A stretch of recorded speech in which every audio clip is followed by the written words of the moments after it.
What's up, everybody, and welcome to the Gooner, a channel dedicated to all things Arsenal Football Club, who, as we all know, are by far the greatest team the world has ever seen. And tonight's the night, a top-of-the-table clash against Manchester City.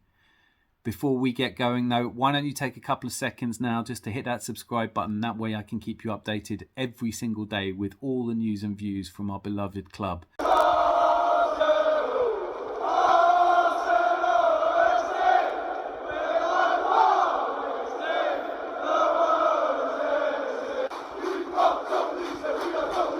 So tonight is the night we have been dreaming of for so many years, a top-of-the-table clash. Arguably, there's only two teams left in it and they face each other tonight with us having home advantage. It doesn't get more exciting than this. So much talent on show, so much to play for, so much at stake. The big question therefore is, can Arsenal win? Most pundits have been saying all season that we will eventually falter, and so far they have been wrong. We've risen to every challenge we've faced. We've played the big clubs. The final unanswered question, though, has got to be, what will happen when we play Manchester City? And we're going to find out tonight. Put simply, a win puts us 6 points clear with a game in hand. A draw keeps us 3 points clear with a game in hand. And a defeat hands Manchester City the top spot with momentum and all the experience of being in situations like this. Will it mean that the pendulum has finally swung and that we will have to catch up? That's the issue tonight. And so what I'm going to be looking at is the big question, which is, can Arsenal win? Can we beat Manchester City?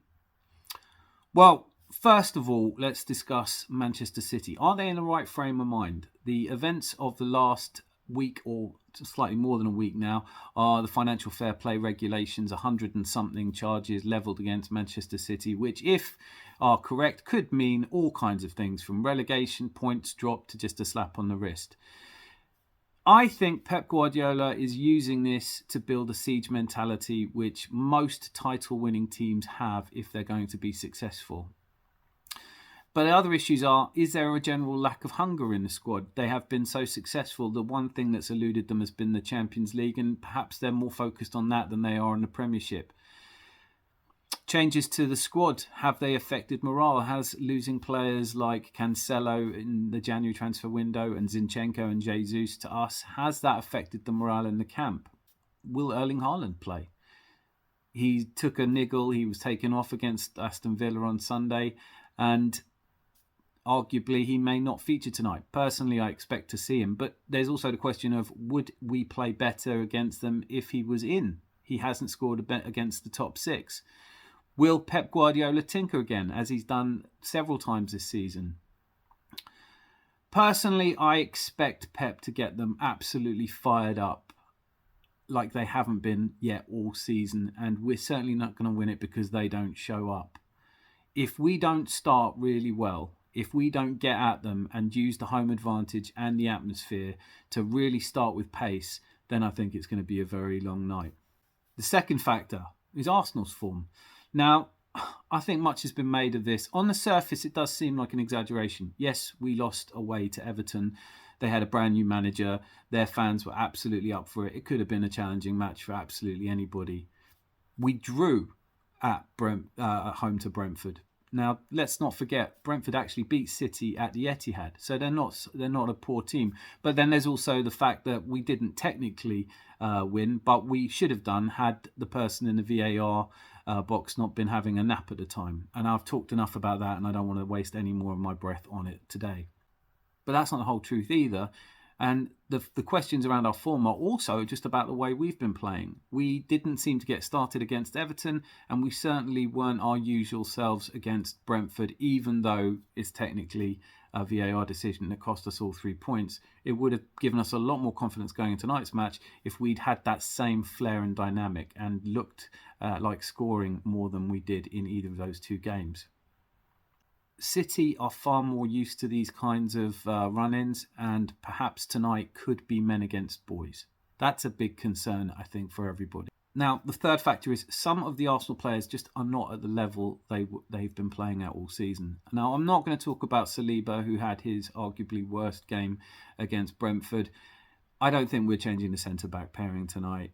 It's one of the reasons we're at the summit of the Premier League, and I don't think there would be any sense at all in bringing in, let's say, Holding, who, although he did okay against Haaland in the FA Cup game, I certainly don't think my nerves could take it if he starts with him and makes some sort of radical change in that way. Now, what we're really talking about is the questions that have been flying around Martinelli and Zinchenko.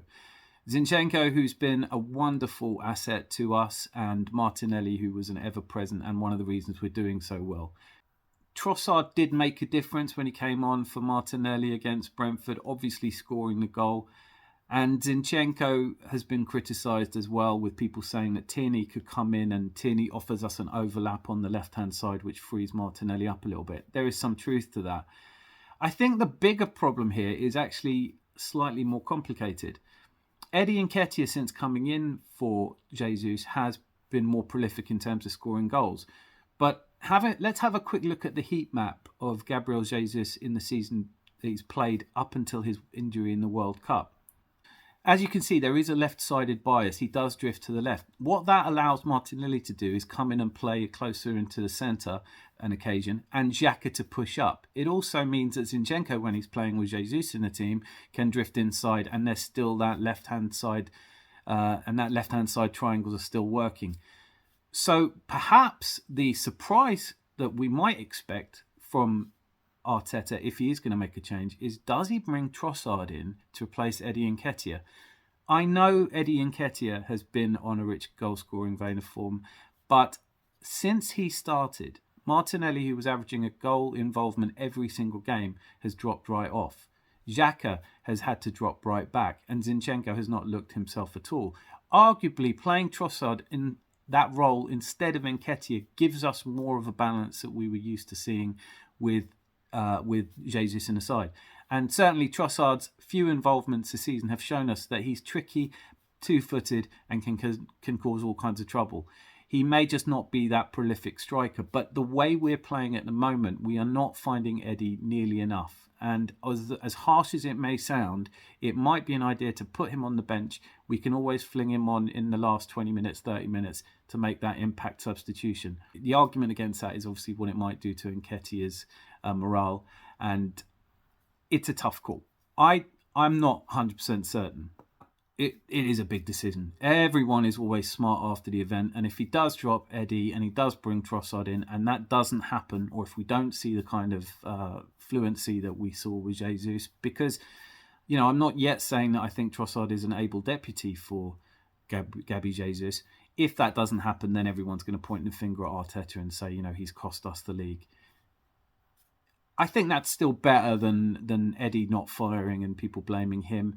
And look, all fans are the same. We want this so much. If it doesn't happen, we're going to be looking at who to point the finger at. We may even see people complaining about the Cronkies again, which has been something I haven't missed. In the end, it comes down to the players on the pitch and how fired up they are. I do believe that Arteta is going to have them going, and I also think that the atmosphere at the Emirates is going to play a massive part. I think, on balance, if it was me making this decision, I probably would take a risk and start with Trossard. It may seem like tinkering, it may seem like a gamble, but I think you have to take the chances. I think that for us to be at our best tonight, I probably wouldn't swap Ben White for Tomiyasu, but that's the only other one that I think might happen, just because there are so many players in that Manchester City team that you need to closely marshal. And if we give Mahrez any space at all, he could really hurt us. Before I finish this video, I do just want to say something, and I say this as a veteran fan of Arsenal. I've lived through title challenges before. I said this in yesterday's video, there are no easy titles. We are not going to win this without blips along the way. There are parallels to other seasons that I think it's worth looking at. And for me, I've been racking my brains to find the best one. 1989 against Liverpool really is different because it was the last match of the season and it was a win or lose, and we had to win by 2 clear goals, which is not true now, and we were away, which is obviously not the case now. More interesting parallel, I think, is the 1971 title race. We had nobody expecting us to win the title, let alone the double in 71. and an unfancy team with great work rate and one or two real flair players in the team faced Manchester City in what proved to be a pivotal moment in the title race. City had been champions 3 years before, really good side, and we managed to play them off the park with a 1-0 victory coming in the dying minutes of the game, which really set us on the roll. Now, it wasn't the last blip on the way. There were other blips just before. I've included the highlights of that game just to give us a little bit of a boost before tonight's massive match. And I've also included an interview with Rob McNabb afterwards where he talks about the form going into the game against Manchester City, because it's remarkably parallel to where we are right now, and I think his answer is a really good one. I think what we all have to keep in mind here is that as important as this match feels, nobody is winning the Premiership trophy tonight. Nobody will definitely be winning. Manchester City have a run of games after this which don't look that easy. And even if they are completely up for this game, are they going to suddenly go on one of the normally long runs that we expect from them? I personally don't think so. I want to go into this match with enthusiasm and positivity, and I am counting on everybody at the Emirates to play their part. As Arteta mentioned, they have been like a 15th man to us this season, and I think the atmosphere will be a cauldron tonight. If we get a good start, maybe Man City's heads will drop. But whatever else happens, this is just 3 points. I thought Arteta's press conference was excellent again, and he said, it's 3 points against City is no different than 3 points against anyone else. And certainly if we lose tonight and then don't lose another game, we'll be champions. All this is about now is one match to answer the questions. I think it's ours to win and not lose. We should go into this without fear, and we will see a lot about how great Arteta is as a manager in terms of getting these players to believe. They've believed all season, certainly at the start of the season when there was nothing to doubt and there was no pressure. But as the pressure comes on, it's going to take a really skilled man manager and a really good team environment, just like the 1971 team proved they had at the end, in order for us to come out of this, as I think we will, with 2023's Premiership title. Thank you so much for watching this video. Make sure you click like if you liked it. Comment. I'd love to hear what your score predictions are. I'm going to stick my neck on the line right now and say that it's going to be a 2-1 to Arsenal, with the last goal coming in the dying minutes. And I look forward to posting a video tomorrow to talk about it. Whatever happens, there will be a video tomorrow analysing the game and the result and what it means.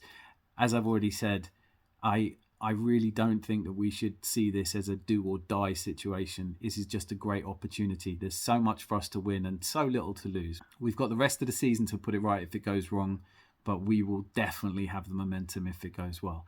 So thank you very much for being part of the journey so far. We are now at 13 subscribers, so we're almost enough to field a match day squad. If you could click, we're looking for a couple of people on the bench. And I look forward to catching up with you all tomorrow. Lots of love. With Armstrong, will this be it? Oh my goodness, what a save by man! Nigel flagging, the referee saying, I saw you, we're going on. McNabb, stopped by Booth. Lee coming back to help him. Then Lee losing it to Armstrong. McNabb again. Kennedy turning it again under that crossbar, and my goodness, Corrigan was pushed right at the end there. That really was a spectacular piece of goalkeeping in the end, but a speculative shot in the first place by Ray Kennedy.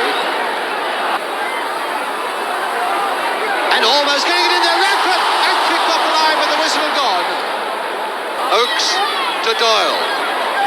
And now to Lee, who really hasn't had very much to do in this second half. Samuels, Arsenal mounting another attack. Simpson, McNabb's gone down the left for him. Simpson going on, and going on again, a good looking try! Oh, there it is! By Radford! There it is! John Radford! But it was this man, Simpson, the number 6, who went on and shot, and Radford will finish it off. 1-0.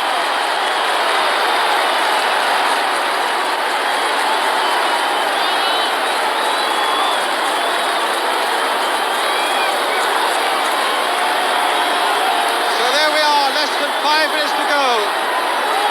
Arsenal once again pursuing victory right to the end. But there were still question marks about the Gunners from some. Well, Bob, that was a vital 2 points for Arsenal yesterday. It put you right back in the picture when everybody was sort of writing off the First Division race. What has been behind this bad spell that the critics have been suggesting you've had?